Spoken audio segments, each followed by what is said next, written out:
All right, leaders, let's stop playing games here. You want to talk about real leadership.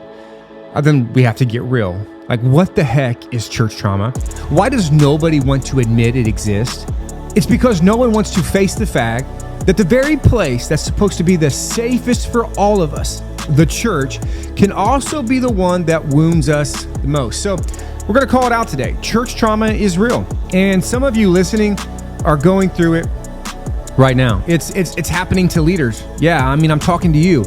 You know what I'm talking about. When the system that's supposed to support you, or the very people who are supposed to have your back, end up betraying or hurting you instead.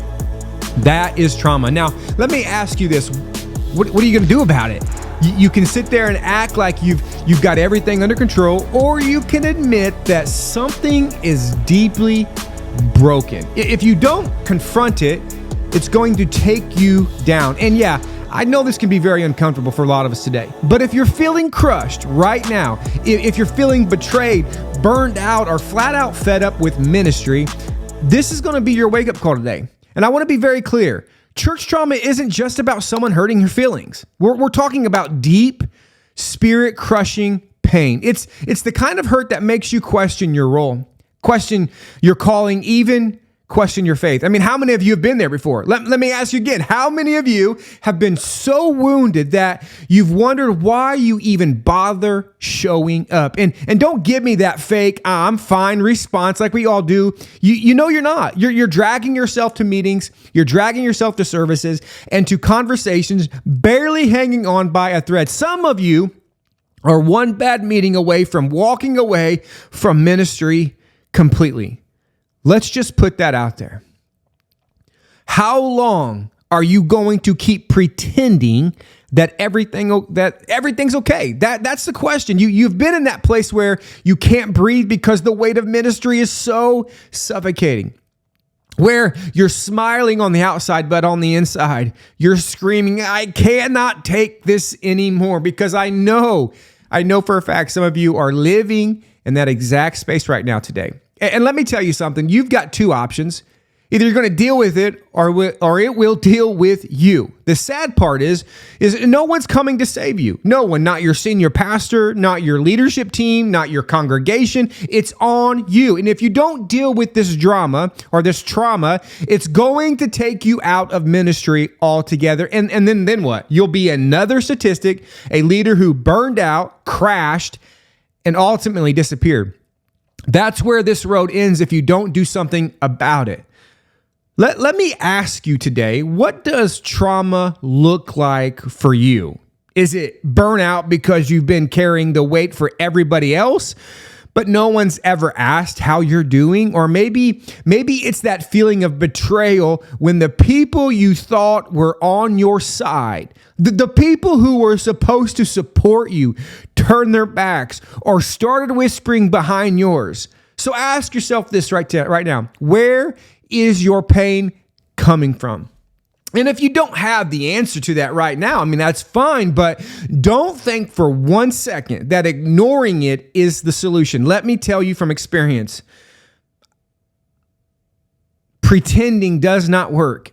You've got to face it head on, or it's going to eat you alive. And I'm not here to sugarcoat it for you. Church trauma doesn't just go away because you want it to. It sticks with you until you do the hard work of facing it, dealing with it, and healing from it. Let's be even more real. Let me be real today. Church trauma isn't just something you leave at the door after service. It doesn't just impact your workday. It affects every part of you. It messes with your head, your heart, and yes, even your faith. Some of you are questioning why you're even in ministry right now. You're thinking, why the hell am I still doing this? You're showing up, sure, but you've checked out emotionally. The passion you once had, gone. Your creativity, drained. Your joy, non-existent. And don't think for 1 second that your congregation doesn't notice. They can feel it. They can tell when their leader is just going through the motions, when you've stopped caring. They feel that void. And it's only a matter of time before they stop caring too. You know what happens when you lead from a place of trauma? You start resenting people. The very people you're supposed to shepherd become a burden. You become impatient. You become short-tempered and bitter. And the worst part, it's not just affecting you. It's spreading to everyone around you. It's like a poison that seeps into your leadership. It seeps into your team, into your congregation. You cannot hide trauma. You might think you can, but it's leaking out in every interaction, in every decision, in every meeting.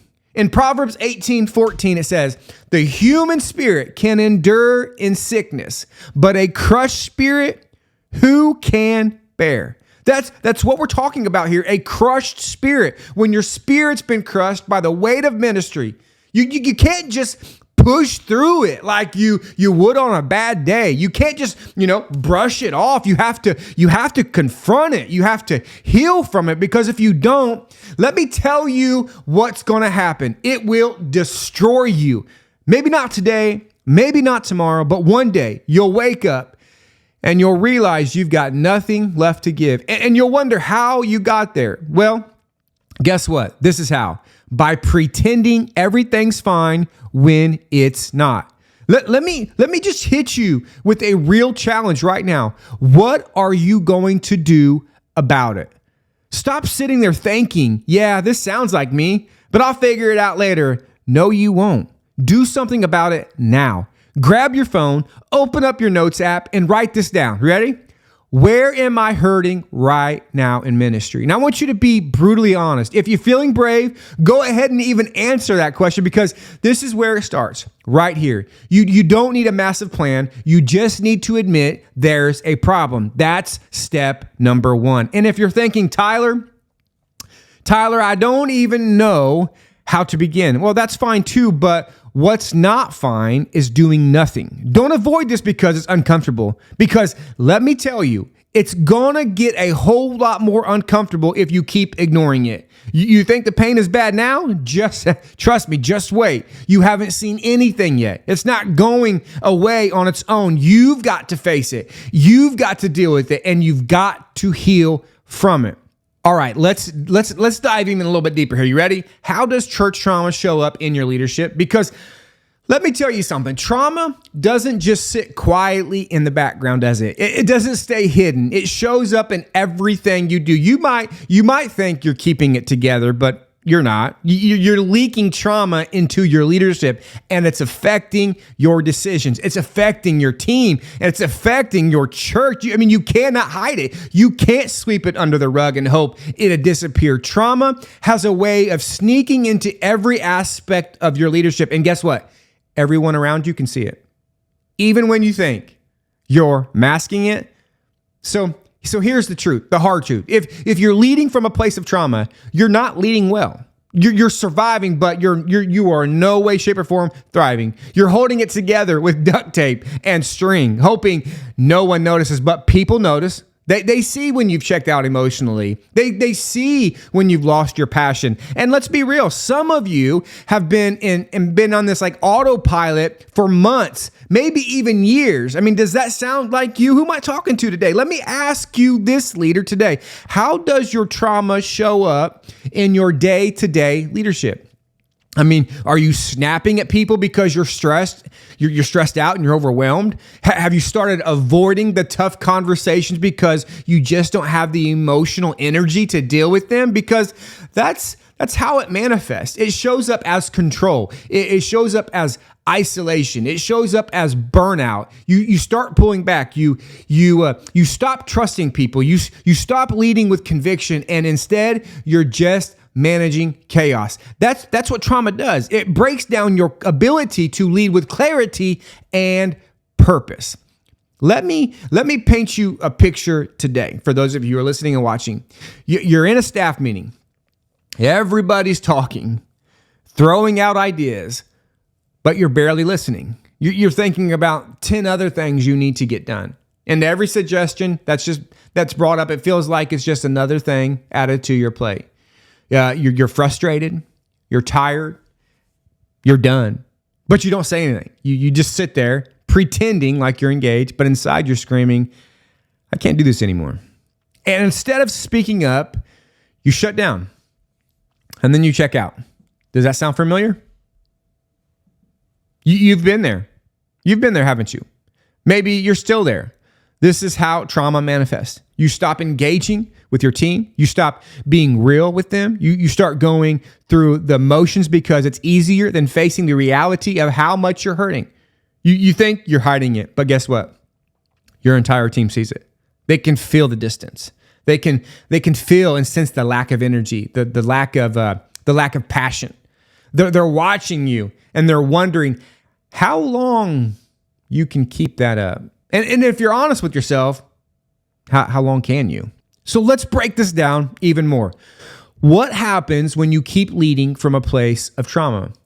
Like, what does that look like in your day-to-day ministry? It looks like avoiding the hard conversations. It looks like letting things slide that you know you shouldn't because you're too emotionally drained to deal with them. It looks like cutting corners, staying silent when you should be speaking up, and pushing off decisions because you're too tired to care. This is what church trauma does to leaders. It wears you down to the point where you lose sight of why you started in ministry in the first place. You stop caring about the things that used to fire you up. You lose your passion, you lose your drive, and you lose your creativity. You're running on fumes, and eventually the fumes are going to run out. You cannot keep leading from a place of depletion.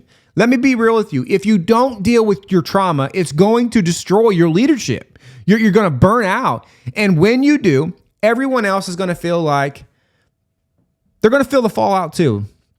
And here's the kicker. The longer you lead from a place of trauma, the more damage you're doing. Not just to yourself, but to your team, to your church, and to your mission. You know, you become a liability, not a leader. You start making bad decisions because you're operating from a place of hurt instead of wholeness. You start lashing out, or even worse, you stop caring altogether. And when that happens, your leadership is dead in the water. No one wants to follow a leader who's emotionally checked out. So let me ask you again, how long can you keep this up? How long? In Matthew 11:28, Jesus says, "Come to me, all you who are weary and burdened, and I will give you what? Rest." But how many of us are actually doing that? How many of you are running to Jesus for rest? Or are you just grinding and pushing through the pain because that's what you think leadership demands? Some of you, even listening right now, you're on the edge. You're tired. You're weary. You've been carrying the weight of ministry for so long that you've forgotten what it feels like to rest. But Jesus didn't say, "Come to me, all who have it all together." He said, "Come to me, all who are weary, all you who are burdened, and I will give you rest." And let me tell you, some of you need that rest more than anything right now.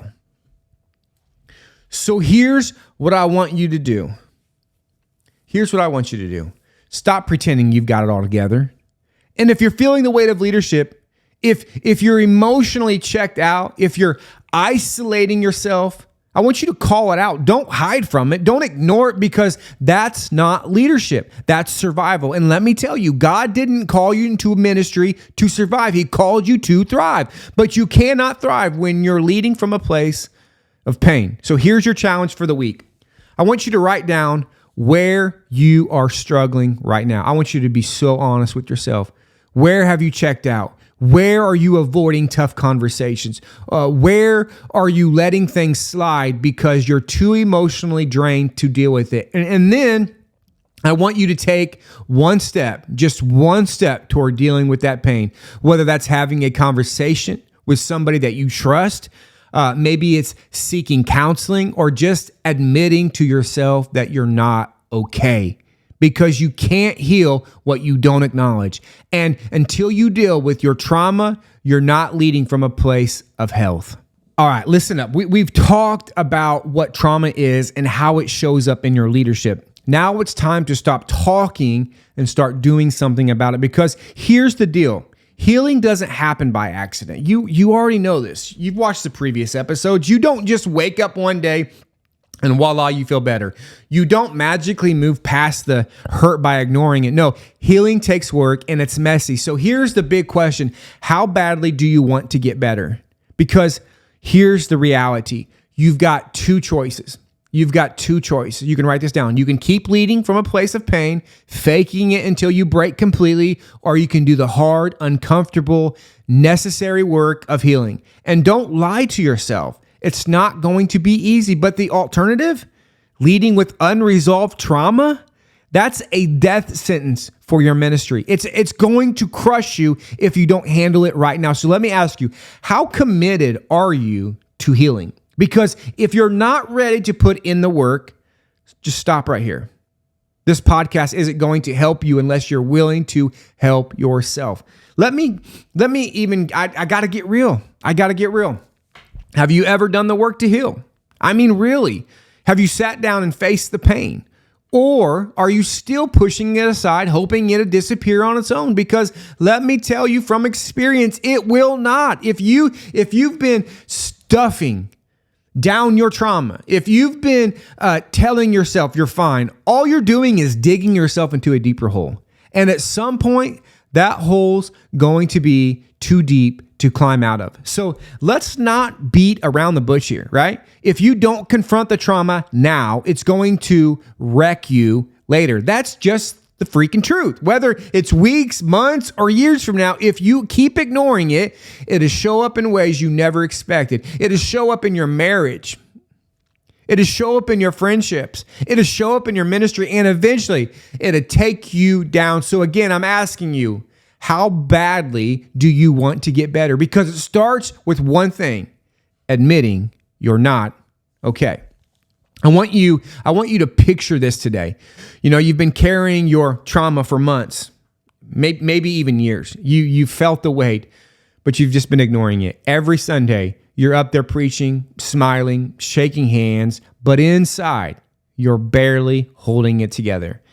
You're frustrated, you're tired, maybe even angry at God, but you won't admit to anyone, not even yourself. So keep pushing through. Sound familiar, right?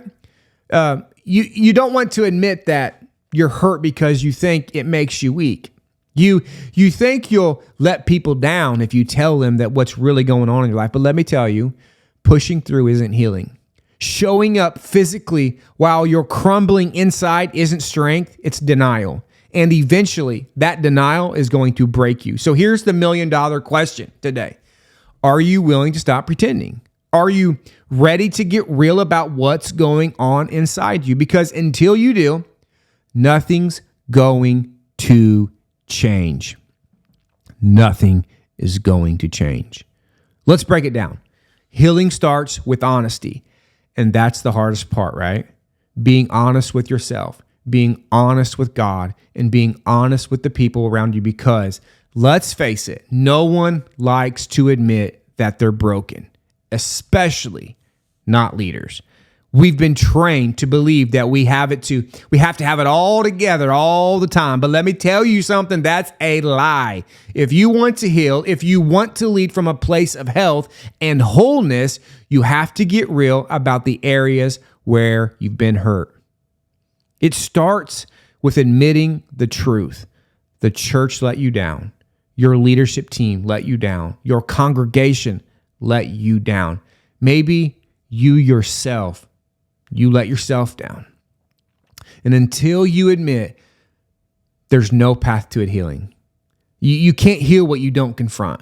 You can't get better if you won't acknowledge what's broken.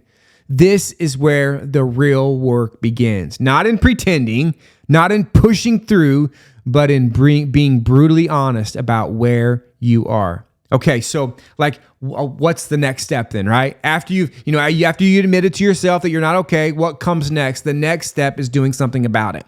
And no, I'm not talking about trying harder or pushing through. I'm talking about stepping back. Some of you are going to need to take a break. Maybe even step out of ministry for a while. And yeah, I know that sounds impossible. I get it. Trust me. But what's the alternative? Keep leading until you burn out completely? Keep pretending until the pain becomes too much to handle? Just let me help you today. Stepping back, That's not failure. It's wisdom. If you're at the point where you can't function anymore, if you're emotionally and spiritually depleted, you owe it to yourself and to the people that you lead to step back and get healthy, because leading from a place of hurt, that's not leadership. That's survival. And God didn't call you to into ministry to survive. He called you to lead, to thrive, and to serve out of abundance.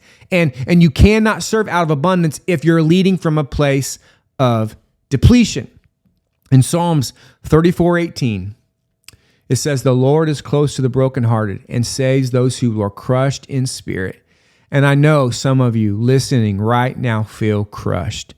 You're carrying the weight of betrayal, burnout, disappointment, and it's all weighing on you. But here's what I need you to hear. God is close to you in your brokenness. You don't have to pretend you're fine for him. He's not asking you to put on your brave face. He's asking you to come to him with your wounds, with your pain, and let him heal you, because healing doesn't start with you. It starts with him. But you have to be willing to let him. And the church said, amen. So I want to get practical real quick. What are some real steps you can take to start healing? The first thing you need to do is reach out for help. And I don't mean just talking to your spouse or venting to a friend. I mean reaching out to someone who can actually help you process what you're going through. Whether that could be a counselor, it could be a spiritual director, it could be a trusted mentor.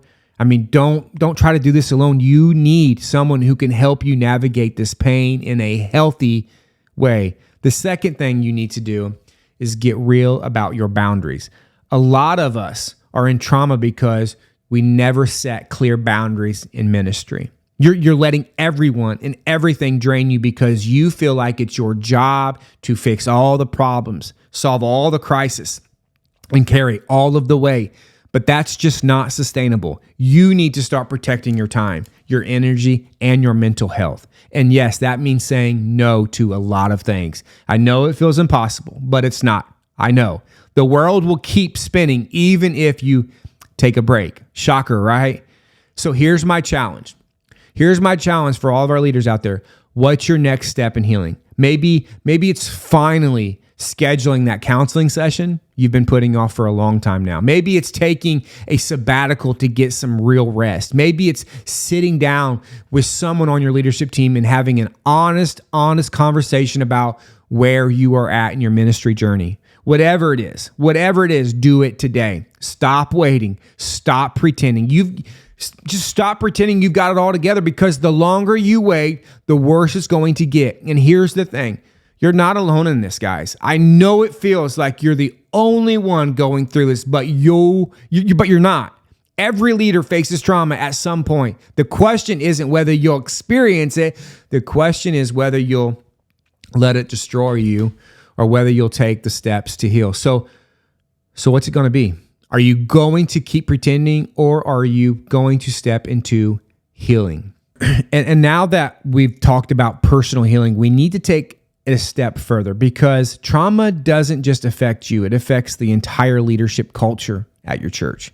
And if you're leading from a place of brokenness, that brokenness is going to filter down into your team. So in the next segment here, we're going to talk about how trauma impacts your leadership, your culture, and what you need to do to address it. So let's get into it right now. All right, we've talked about your personal trauma and the work you need to do to start healing, but here's where it gets real. Trauma doesn't just affect you. It affects everyone around you. Let me make this crystal clear for you today. If you're leading from a place of trauma, you're infecting your entire leadership culture. And I'm not sugarcoating that, right? You're bringing your pain into every room, every meeting, every conversation, and it's seeping into your team like poison. So here's the uncomfortable truth. You're not just hurting. You're hurting everyone else too. Let me ask you this. What's the culture like on your leadership team right now? Is it healthy or is it toxic? Is it open and honest, or is everyone just walking on eggshells, avoiding the hard conversations because nobody wants to deal with the truth? Because let me tell you, if your team is fractured, that fracture starts with you. The leader sets the tone. If you're leading from a place of hurt, your team is going to reflect that. If you're checked out, they're going to be checked out. If you're avoiding tough conversations, they're avoiding tough conversations. Your trauma becomes their trauma, whether you like it or not. Let's break this down. Imagine this. You're in a leadership meeting and you can feel the tension, right? Everyone's throwing out ideas, but there's this unspoken weight that's hanging in the room. You know what I'm talking about. It's that feeling when everyone's pretending like everything's fine, but nobody's addressing the elephant in the room.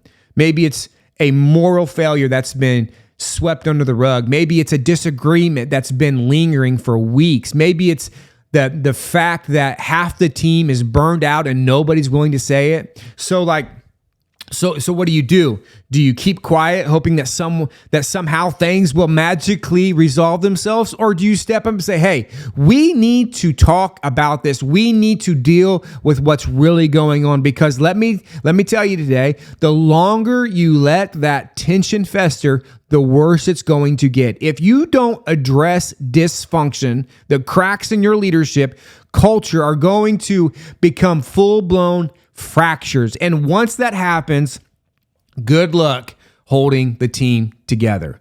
Here's the harsh reality. Your team is watching you. They're taking cues from how you handle or don't handle conflict, burnout, betrayal, and failure. And if you're avoiding the tough stuff, they're going to follow your lead. That's how dysfunction spreads. It starts at the top. So let me ask you again, what kind of culture are you creating in your leadership team? Are people free to be real with each other, or are they putting on their mask to survive? Is there room for vulnerability, or is everyone afraid that showing weakness will get them judged or sidelined? Are hard conversations happening, or is everyone just pretending like things are fine when honestly they're not? Because here's the truth today, right? If you're not intentionally creating a culture of honesty and openness, then you're allowing a culture of fear and avoidance to grow. And that kind of culture that I just talked about, it will destroy your team one by one. Your leaders will start to disengage. They'll stop caring. They'll start withdrawing, and eventually they're going to burn out completely. In Ephesians here, chapter 4, it says, make every effort to keep the unity of the Spirit through the bond of peace.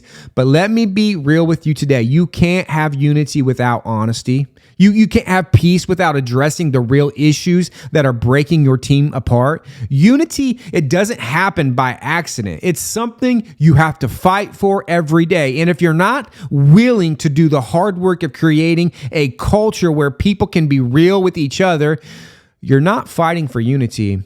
You're fighting to keep up appearances. And those appearances, they're just going to crumble. It's just a matter of time. So here's my challenge to you. What kind of culture are you building on your leadership team? Are you leading from a place of health, or are you bringing your own unhealed trauma into the room and letting it dictate the dynamics? Take a second and just be honest with yourself. Where are you contributing to the dysfunction? Where are you contributing to the dysfunction? Maybe you've been avoiding tough conversations because you're afraid of the conflict. I get it, right? Maybe you've been distant because you're too tired to engage. I understand. Maybe you've been leading with a closed fist instead of an open hand because you don't trust your team. Like whatever it is today, I want you to write it down. Be very specific right now. And then I want you to take one step, just one, toward addressing it. That could mean having a real conversation with your team about what's going on. It could mean like creating space for people to share their frustrations and hurts without fear or judgment. That could be an opportunity there. Like whatever it looks like for you, just do it. Stop letting the dysfunction grow, right? Be the leader who's willing to step into the mess and create a culture of honesty and healing. And just like, let me be blunt, right? If you don't address the trauma in your leadership culture, it's going to eat your team alive. I'm not exaggerating this, guys. If your leaders are hurting and no one's talking about it, that pain is going to manifest in all kinds of destructive ways. You're going to see disengagement. You're going to see resentment. You're going to see passive aggressive behavior, and eventually you're going to see people leave. Maybe they won't leave the church right away, but they'll start checking out. They'll start checking out emotionally, and quite honestly, that's just as bad. When your leaders stop caring, your church stops growing. And when your church stops growing, your mission dies. It's really that serious. So stop pretending like it's not a big deal, because it really is. It really is a big deal. Here's your action step for the week. I want you to have a real conversation with your team. I don't care how uncomfortable it is. I don't care how much you've been avoiding it. You need to create a space where people can talk about what's really going on. And I'm not talking about the surface level check-ins, guys. I'm talking about getting real about the pain, getting real about the burnout, the disillusionment that's simmering under the surface. You need to invite your team to be honest. And you need to lead the way by being honest yourself, because healing starts with honesty. And if you're not willing to lead with that kind of vulnerability, you're not leading, you're just managing. All right, so let's be real. You can't always avoid trauma, but you can sure build a leadership culture that's strong enough to withstand it. If you're waiting until things go south before you start dealing with trauma, you've kind of already failed, because you can't react your way out of trauma. You need a plan, and you need to be intentional about preventing it from festering in the first place. So here's the question: what are you doing right now to prevent trauma in your church leadership team? Are you being proactive, or are you just hoping that if you keep everyone busy enough, they won't have time to burn out? Spoiler alert, right? That's not going to work. If you're relying on your busyness to keep your team from falling apart, you're setting yourself up for failure. It's not enough to hope things will be fine. It's not enough to throw more tasks on people's plates and assume that because they're moving, they're okay. So let me ask you this. Do you even know what's going on with your team right now? Are you paying attention to their emotional and spiritual health, or are you too caught up in the day-to-day grind to really even notice? I want us to get practical like we always do. Imagine this, like you're leading a church staff. And for the past few months, you've noticed that things have fell off. The energy in meetings isn't the same. Your senior pastor is constantly stressed. Your youth leader is burned out, and your worship leader is feeling disconnected, right? But you haven't said anything because, hey, it's ministry. Everyone's busy, right? You think they'll figure it out, or worse, they should just push through. But here's the reality. Pushing through isn't working. I'll say that again. Pushing through isn't working. Your team is crumbling, and you're too afraid to address it. So you stay silent. You keep pushing them to do more, hoping that if they're busy enough, they won't fall apart. But here's what I know, and I need you to know. The cracks are already showing, and if you don't step in now, those cracks are going to break wide open. So let me ask you, what's stopping you from having those conversations with your team? Is it fear? Maybe it's pride, whatever it is, you need to get over it, because if you don't, you're going to lose your entire team. Here's the thing. Building a healthy leadership culture doesn't happen by accident. It's not something you can just hope for. It requires intentionality. It requires hard work. And yes, it requires uncomfortable conversations. If you're waiting until trauma hits to start addressing the health of your leadership team, you're already too late, guys. So here's what you need to do. Start creating systems of accountability. And I'm not just talking about accountability for the senior pastor. I'm talking about accountability for every leader in the church, including you, all right? Including myself. Everyone on the team needs to be held accountable for their emotional, spiritual, and mental health. And if you don't have those systems in place, you need to build them right now. You also need to create a culture of transparency. And I know that can be very uncomfortable for a lot of people. Nobody likes talking about their struggles. Nobody likes admitting that they're burned out, or that they're wrestling with doubt, or that they feel disconnected. But here's the truth. If you don't create space where your leaders can be honest, they're going to start hiding it.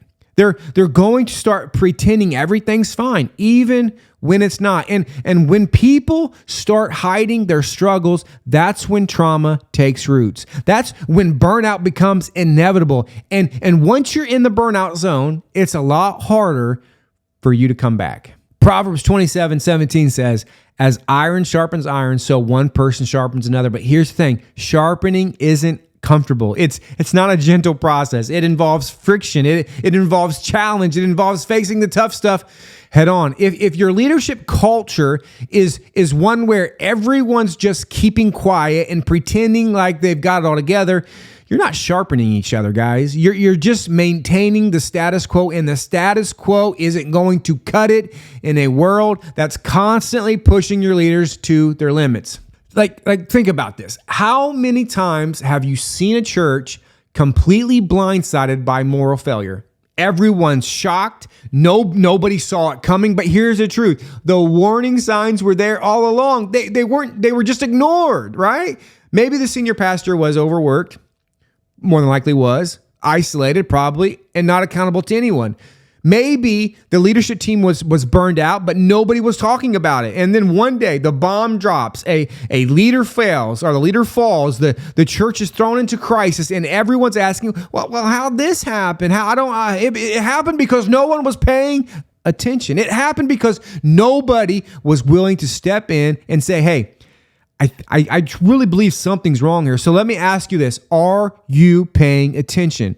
Are you creating systems of accountability, of transparency that prevent trauma from taking root? Or are you just hoping everything will stay together on its own? Because hope isn't a strategy. Hope doesn't keep your team healthy. Hope doesn't stop burnout. Hope doesn't prevent moral failures. But accountability does. Transparency does. Leadership does. And it starts with you. So here's what I want you to do. I want you to take a good hard look at the culture you've created. Are you holding leaders accountable, or are you letting them run themselves into the ground because you're too afraid to step in? Are you creating space for honest conversations, or are you just sweeping things under the rug, hoping they'll go away on their own? I want you to write it down. Be brutally honest with yourself right now. And then I want you to take one step, just one step toward building a healthier culture. Maybe that means having a conversation with your senior pastor about creating systems of accountability. Maybe it means setting up a monthly check-in with your leadership team where you can talk about more than just logistics of ministry. You can really talk about how people are really doing. Like whatever it is, do it. Don't wait for trauma to hit. Don't wait for someone on your team to burn out. Do it now, because if you don't, you're going to find yourself in crisis mode. And when that happens, it's too late. So be proactive. Build a culture where your leaders can thrive, not just survive.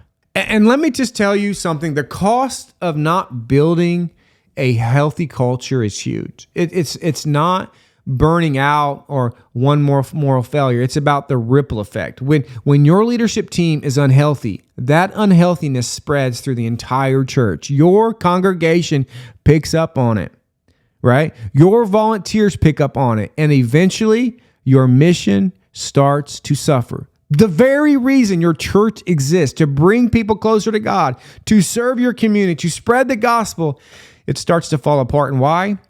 Because you didn't do the work to keep your leadership team healthy. That's the price you'll pay if you ignore this. And it's not a price we can afford. So here is your final action of this episode today.